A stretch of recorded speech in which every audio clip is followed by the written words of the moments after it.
En éducation, il y a de plus en plus de recherches qui sont présentes pour nous aider à trouver en fait des meilleures stratégies d'enseignement et comprendre davantage qu'est-ce qui se passe dans la tête de l'apprenant.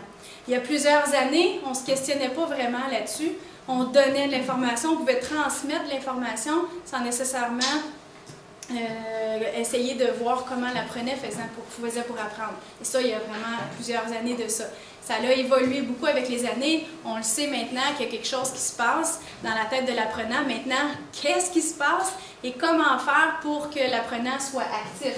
Donc, il y a 90% de nos connaissances actuelles sur le cerveau qui découlent seulement des 15-20 dernières années. Alors, ça ne fait pas si longtemps quand même. Donc, la neuroéducation nous permet aussi d'accéder à l'activité cérébrale par l'imagerie par résonance magnétique, c'est-à-dire à la suite de tâches scolaires, analyser le avant et le après l'apprentissage pour voir ce qui a changé dans le cerveau. Est-ce que les connexions neurologiques ont changé après l'apprentissage? Nous permet de comprendre pourquoi certaines pratiques pédagogiques sont plus efficaces que d'autres. Et sert à étudier les mécanismes cérébraux liés aux apprentissages pour donner des pistes d'intervention. Donc, une direction pédagogique à privilégier pour favoriser la réussite des élèves. On va entrer dans les profils d'apprenants.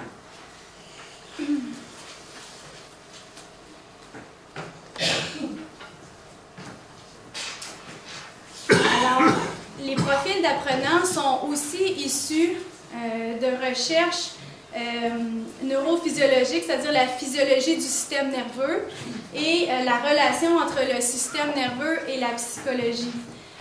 On a remarqué que l'efficience d'un individu ou sa capacité d'apprendre, elle est attribuée en partie à son potentiel inné, à son expérience de vie et à l'éducation qu'il va avoir reçue. L'organisation et la maturité des circuits neurologiques vont avoir un impact sur la réussite de l'élève. Donc, quand on parlait tantôt de stratégies qui sont de répétition, ne favorisent pas nécessairement la création de nouveaux circuits neurologiques. Les nouveaux circuits neurologiques vont se faire au moment de l'apprentissage, mais après ça, en fait, ce qu'on fait, c'est qu'on réactive des circuits qui sont déjà là. C'est correct aussi de les réactiver. Mais à chaque fois qu'on fait un nouvel apprentissage, qu'on est placé devant une situation plus complexe, il y a des nouveaux circuits neurologiques qui vont se créer. Et c'est ce qu'on veut, en réalité. Donc, ce n'est pas le potentiel de l'apprenant, ni nécessairement seulement son profil qui va lui permettre de réussir une tâche, mais bien les stratégies qu'il va choisir consciemment de mettre de l'avant pour accomplir la tâche qu'on lui donne à faire. Donc, d'utiliser des stratégies différentes et variées en fonction de la tâche qu'on présente. Parce que parfois, on pourrait utiliser la même stratégie pour différentes choses, puis que ce n'est pas nécessairement efficace. Mais on persévère avec la même stratégie qui n'est pas toujours efficace, parce qu'on n'en connaît pas toujours d'autres. Alors, ce qui est positif là-dedans, c'est que tout le monde peut changer ses stratégies, puis les améliorer, changer son système de représentation et améliorer ses stratégies. Donc, les structures du cerveau sont plastiques et presque illimitées quant à leur potentiel. Alors, le but, je vais vous parler un petit peu de ce schéma-là. Le but, c'est pas de catégoriser un apprenant ou un individu dans un profil ou dans un autre profil. On a de façon innée une façon de fonctionner, une façon d'apprendre qui est façonnée par notre environnement, par vous les parents et par les enseignants et par les individus qu'on côtoie. Donc, le but, c'est pas de dire je suis un ou je suis l'autre des profils, mais en fait, on porte l'ensemble de tous ces profils-là. Et à ce moment-ci, à ce jour-ci, on a un profil particulier, mais il se pourrait que dans quelques années, si je choisis de travailler différentes stratégies, mon profil va changer. Okay? Donc, ça va bouger. Donc, on va retrouver donc deux façons de représentation de l'information, c'est-à-dire du côté gauche, l'hémisphère gauche du cerveau, qui est la sphère plus verbale, je vais la détailler après, et l'hémisphère droit, la sphère plus non-verbale. Okay? Ensuite, il y aurait deux façons de traiter l'information, la façon séquentielle et une façon plus simultanée. Je vais vous dire comment ça fonctionne. Donc, les deux hémisphères du cerveau, je les ai un peu nommés le détective et le fou du roi. Quand je parle de ça avec les étudiants, ça évoque quelque chose. Alors, le détective, quand on parle de l'hémisphère gauche du cerveau, c'est l'hémisphère qui est le responsable de tout ce qui est le langage oral et écrit, tout ce qui est l'abstraction, la pensée rationnelle, la précision, la gestion du temps et l'organisation, l'objectivité, puis tout ce qui est la logique. C'est ça. Tandis que l'hémisphère droit, le fou du roi, c'est l'hémisphère qui est responsable de la vue, du mouvement, des gestes, le kinesthésique, tout ce qui est les arts, le concret, les formes, les couleurs, la pensée créative, l'intuition, contrairement à l'autre qui est beaucoup plus précis. L'hémisphère gauche est plus précis, l'hémisphère droit est plus dans l'approximation.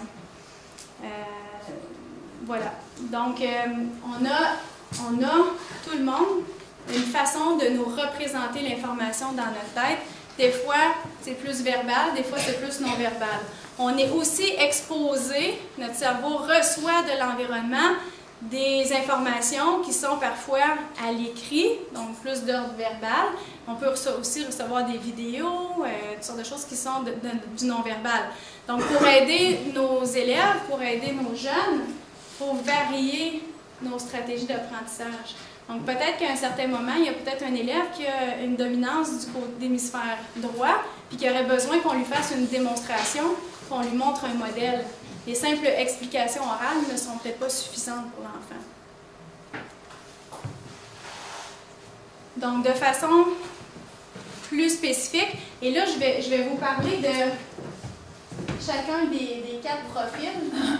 Puis en même temps que je vais vous énumérer un peu à quoi ressemble chacun des 4 profils, je vous demanderai de réfléchir à vous et d'essayer de voir est-ce qu'il y en a un ou l'autre dans lequel vous vous retrouvez un petit peu plus.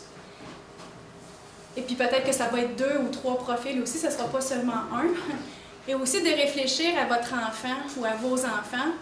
Est-ce que vous les retrouvez dans un ou l'autre de ces profils-là?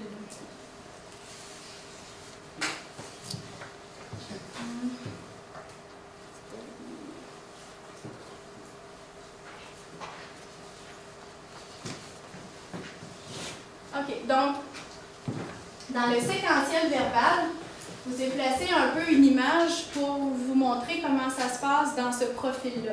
Donc, au niveau du séquentiel verbal, c'est un profil qui est plus dans les mots, parce qu'on est dans la zone verbale, et séquentiel, on voit l'image qui coche ici, parce que c'est un profil qui est le profil probablement le plus organisé et le plus structuré de tous les profils. Et je dirais que c'est probablement le profil qui est le plus valorisé dans le système d'éducation actuellement. Donc, dans ce profil-là, on va retrouver, par exemple, un apprenant ou une personne pour qui le langage verbal et écrit précis et détaillé est très important. Tout ce qui est linéaire, méthode, la rigueur, c'est ce profil. Le respect des échéanciers, la mémorisation intégrale, presque le mot à mot.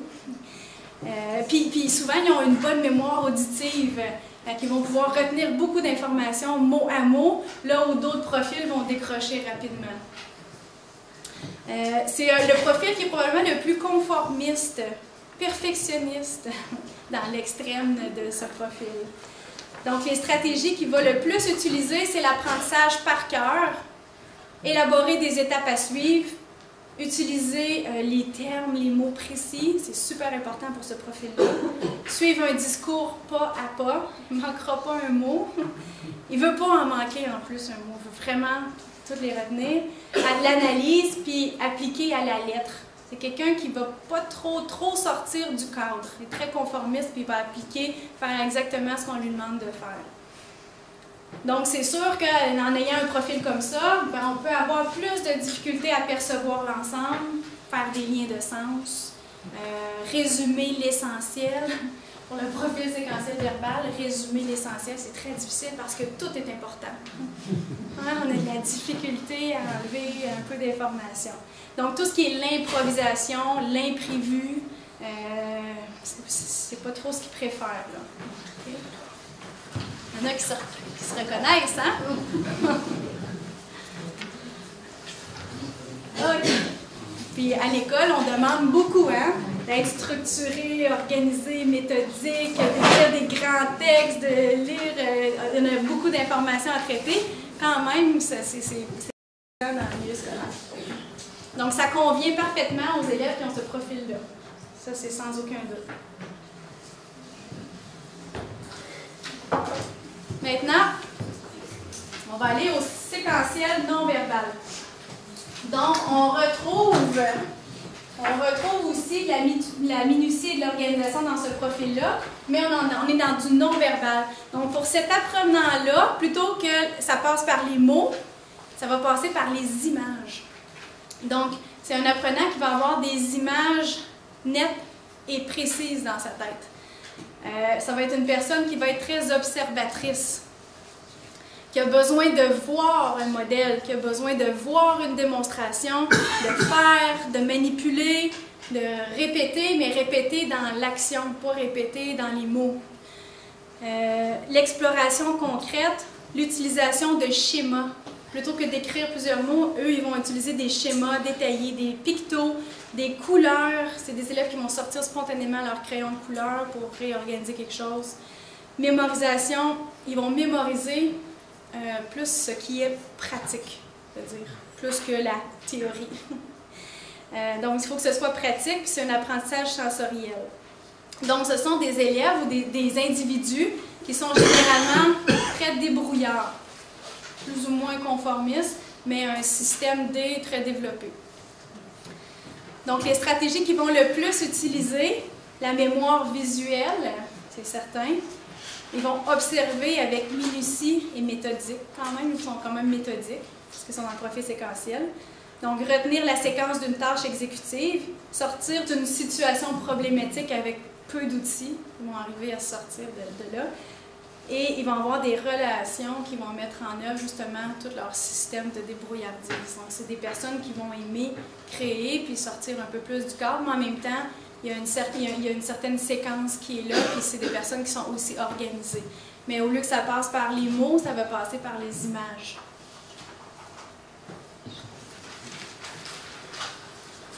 Est-ce qu'il y en a qui se reconnaissent dans celui-là? Oui, hein? OK. On va aller au simultané verbal. Donc ici, l'image que j'ai représentée, donc ici on est plus dans des mots-clés comparativement au verbal qui lui aime les phrases, le texte, le plus de mots possible, il adore ça.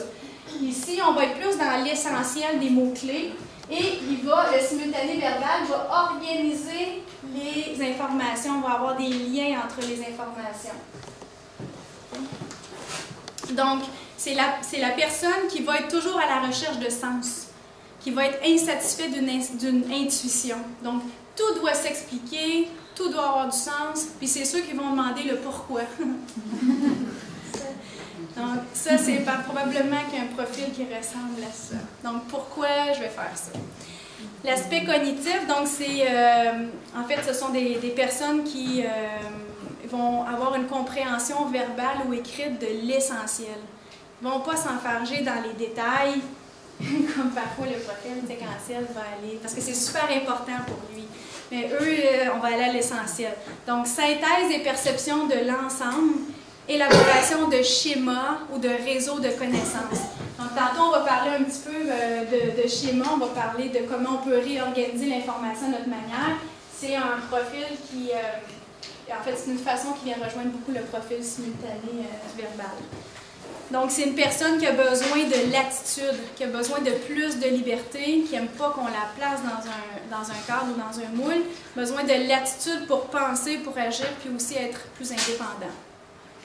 Donc, les stratégies qu'il va utiliser, repérer l'essentiel d'une situation, d'un problème ou d'une tâche, Puis parfois, ça peut être des élèves qu'on va leur dire justement, mais il manque des détails. Peux-tu me donner plus de détails? Mais pour eux, les détails, c'est pas si important. Ils vont le faire quand même parce qu'on leur demande, mais pour eux, ils ne voient pas pourquoi on mettrait plus de détails, parce que pour eux, c'est parfait comme ça, là. Donc, faire les liens logiques, conceptualiser, puis se faire une vérification globale. Pas une vérification de détail dans le point par point de ce que je viens de faire. Ils sont plus à l'aise, disons, de cette façon-là. Donc, c'est sûr que tout ce qui est plus séquentiel, tout ce qui est de transposer la théorie au concret, suivre les consignes à la lettre, pas trop ça. Est-ce qu'il y en a qui se reconnaissent dans celui-là? Okay. Et le dernier, mais non le moindre, le simultané non-verbal. Alors, le simultané non-verbal va percevoir les choses aussi en vidéo et ça passe beaucoup par le corps, par le kinesthésique.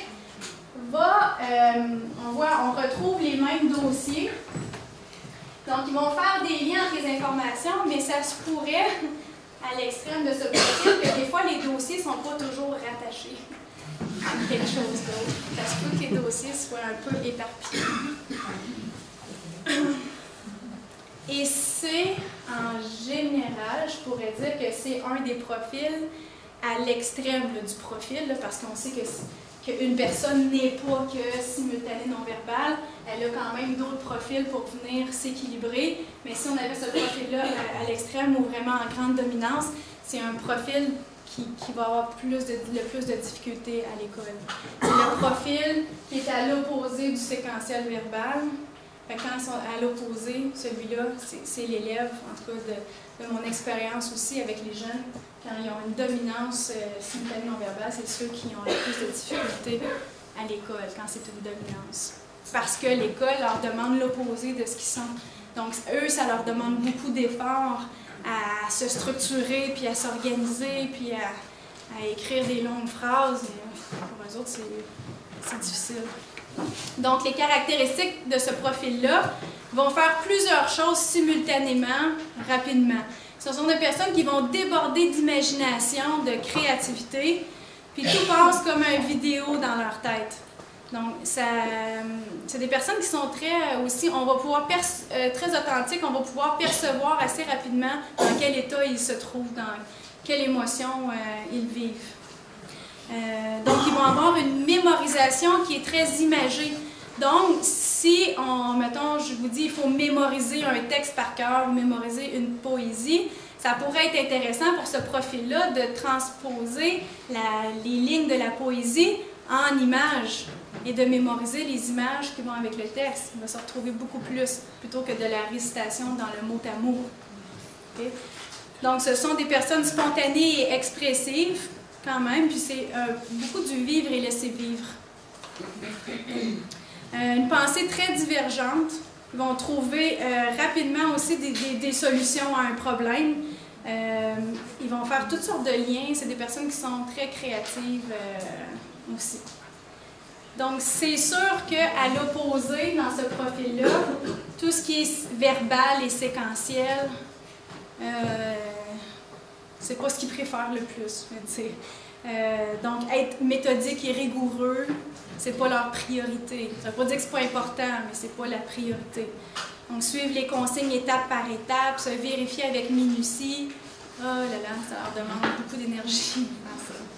Okay. Est-ce qu'il y en a qui se reconnaissent là-dedans? Donc, comme est-ce que vous avez reconnu un peu vos enfants aussi, à travers les profils? Puis, est-ce que vous avez vu que vos enfants ont peut-être un profil différent du vôtre? Hein? Aussi?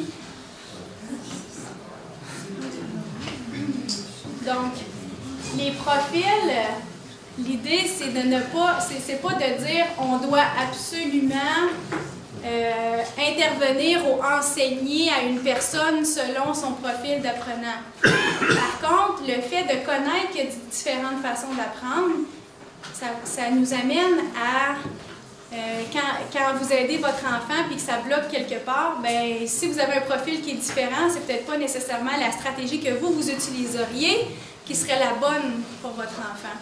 Donc, l'idée, c'est comment on peut s'adapter puis naviguer dans les différents profils, puis nous-mêmes, comme adultes, essayer des différentes stratégies qui ne nous conviennent pas nécessairement d'abord, mais il faut se dire aussi que notre apprenant, la façon qu'il apprend, des fois, ça ne lui convient pas non plus, mais il doit quand même le faire.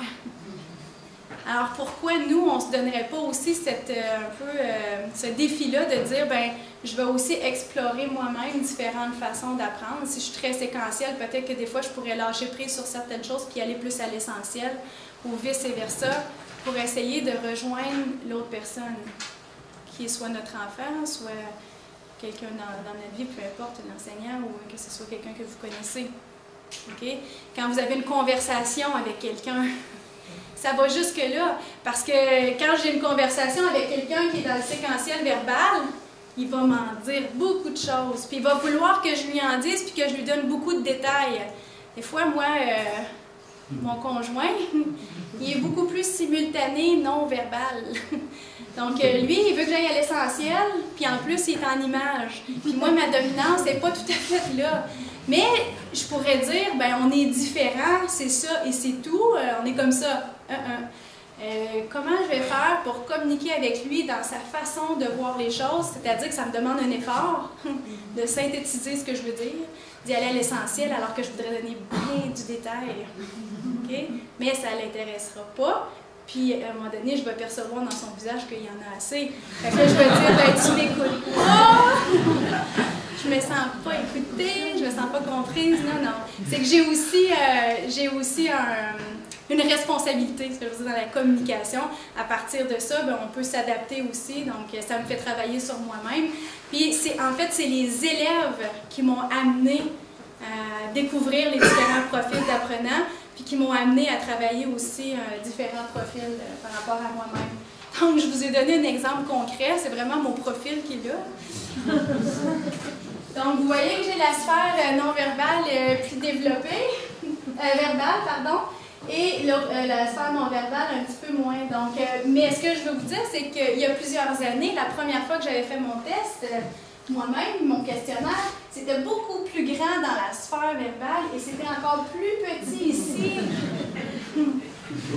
Mais j'ai travaillé dans des classes de comportement et quand tu es structuré, organisé, planifié, que tu veux que ça fonctionne comme ça, puis tu as un élève qui est en avant, puis là, il fait une crise, quand tu es dans ce profil-là, à l'extrême, la crise, c'est pas le fun, là, parce que là, ça vient déstabiliser mon enseignement, ça vient tout bousculer, qu'est-ce que j'avais planifié, et je suis pas à l'écoute de l'apprenant, parce que je suis juste à l'écoute de ce que je suis en train de manquer, là, comme contenu, puis j'avance pas pendant ce temps-là.